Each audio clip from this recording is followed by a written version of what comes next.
Week 8 of the fantasy football season. Here's a few running backs I looked at off the wire. The first back, Tyler Goodson of the Indianapolis Colts. So he was the running back leader in the backfield this week's game versus the Dolphins. 14 carries, 51 yards, and a touchdown. So right now, Tyler Goodson, the last 2 games, he's looked good. And the last 3 games since Taylor's been out, 8 or more fantasy points in PPR leagues. Week 5 at Jacksonville, 5 carries, 26 yards, 3 catches, 31 yards.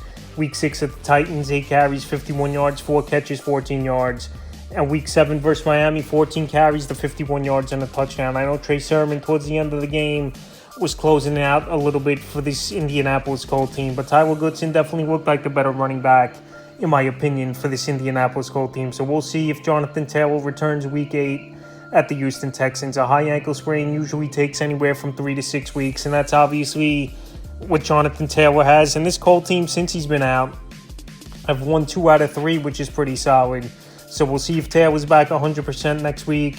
But Tyler Goodson, someone definitely get off the waiver wire, because if Taylor's not back, he's a starting running back, and by weeks going to start kicking in a little bit more as the weeks go on. And he's out there in 86% of fantasy leagues. Next back, Sean Tucker of the Tampa Bay Buccaneers. Obviously, Tucker didn't play yet with the ball game here tonight, but they're going to use a 3-man committee over there, is this Tampa Bay Buc team. And Tucker, he really wasn't picked up on many waiver wire. He's still out there in 81% of fantasy leagues. Obviously, last week, the monster game, 14 carries, 136 on the ground, a touchdown, 3 catches, 56 yards, and a touchdown in Week 6 in New Orleans. And Tucker, a big physical back, good hands out of the backfield. And him and Baker Mayfield, they did have a rapport, even though they haven't played much, obviously, with each other in ball games. But Tucker looked good in last week's game, and now with a 3-headed monster, and they're going to write the hot hand. It's definitely possible Tucker has the hot hand, but between Rashad White and Bucky Irvin, and could beat these guys out for touches. So right now, he's out there in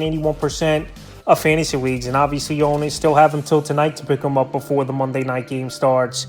I would take a shot on Tucker and see what happens if you got an open bench spot or someone you want to drop off your roster. Next back, Dearness Johnson of the Jacksonville Jaguars. Dearness Johnson, he played a decent role with 12 touches in that ball game with a nice victory versus the New England Patriots in London Week 7. Dearness Johnson now won 9 carries, 38 yards, 3 catches, 32 yards. And we saw Tank Bigsby go over 100 yards and find the end zone twice in that one for the Jacksonville Jaguar team. So Travis Etienne, believe it or not, he possibly could be the odd man out a little bit in this backfield with Johnson. I believe has definitely earned more touches over the last couple weeks. And obviously Tank Bigsby's been the more effective running back in the backfield for Jacksonville all season long. So Dearness Johnson out there 93% of fantasy leagues. I know this week on the wire it's pretty light week at the running back position, but if you could find guys like this and possibly you could catch lightning in a bottle, this is the type of players out there right now that can help fantasy owners. The next back, Keandre Miller, the New Orleans Saints. I know rumors have been swirling a little bit that Alvin Kamara, he's on the trade block and he might get traded within the next few weeks before the NFL trade deadline. Keandre Miller, I know a lot of garbage time in that blowout loss versus the Denver Broncos in Week 7 after he came off the injured reserve, 6 carries, 36 yards, 2 catches a yard. So if Alvin Kamara did get traded, Miller most likely would step in. This same team started off on fire, over 90 points in the first 2 weeks of the season, and now they've lost 5 in a row to Miller.